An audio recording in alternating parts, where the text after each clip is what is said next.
Trust is central to the Christian faith and life. In fact, it's not too much to say that Christian faith is not so much a matter of belief in a set of ideas as it is a placing of our trust in God through Jesus Christ. This is the question Paul lays before the Colossians and us today. Who do you trust?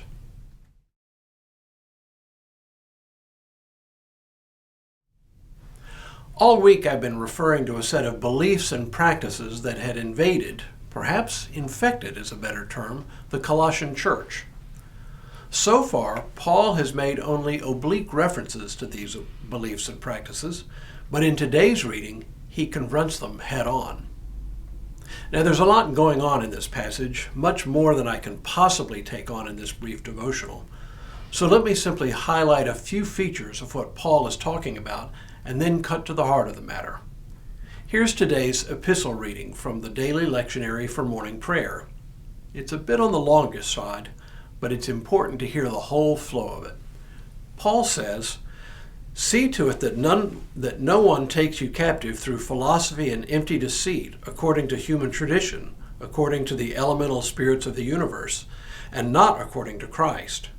For in him the whole fullness of deity dwells bodily, and you've come to fullness in him, who is the head of every ruler and authority.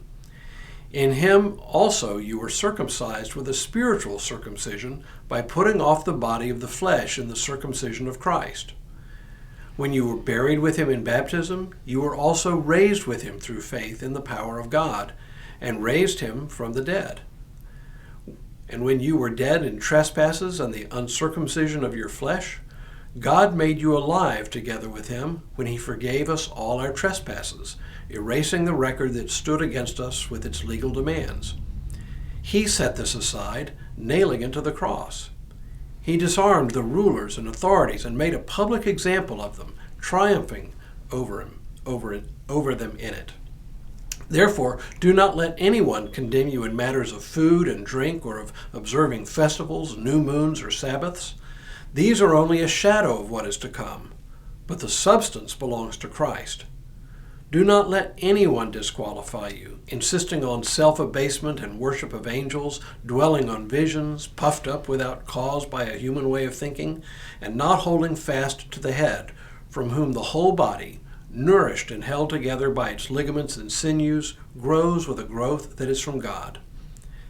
If with Christ you died to the elemental spirits of the universe, why do you live as if you still belonged to the world? Why do you submit to regulations? Do not handle, do not taste, do not touch. All these regulations refer to things that perish with use.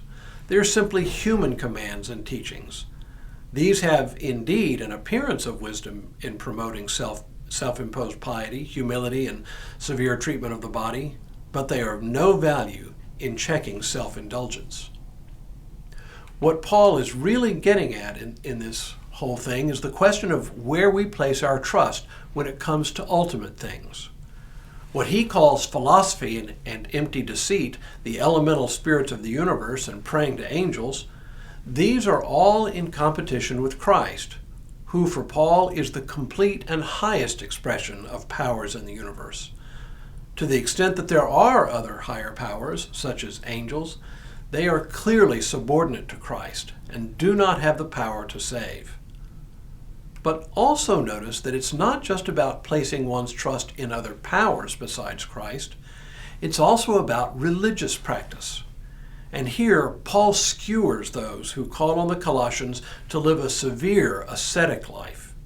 Why do you submit to regulations, he says? Do not handle, do not taste, do not touch. Apparently, some then, as now, believed that the more we deny the flesh, the better off we are. And while Paul does sometimes veer in this direction, he is absolutely clear that this kind of asceticism does not have the power to save us. And yet, apparently some of the Colossians were turning to these false philosophies and practices and placing their trust in them for their salvation rather than in Christ. That's why I say, for Paul, it is a question of trust.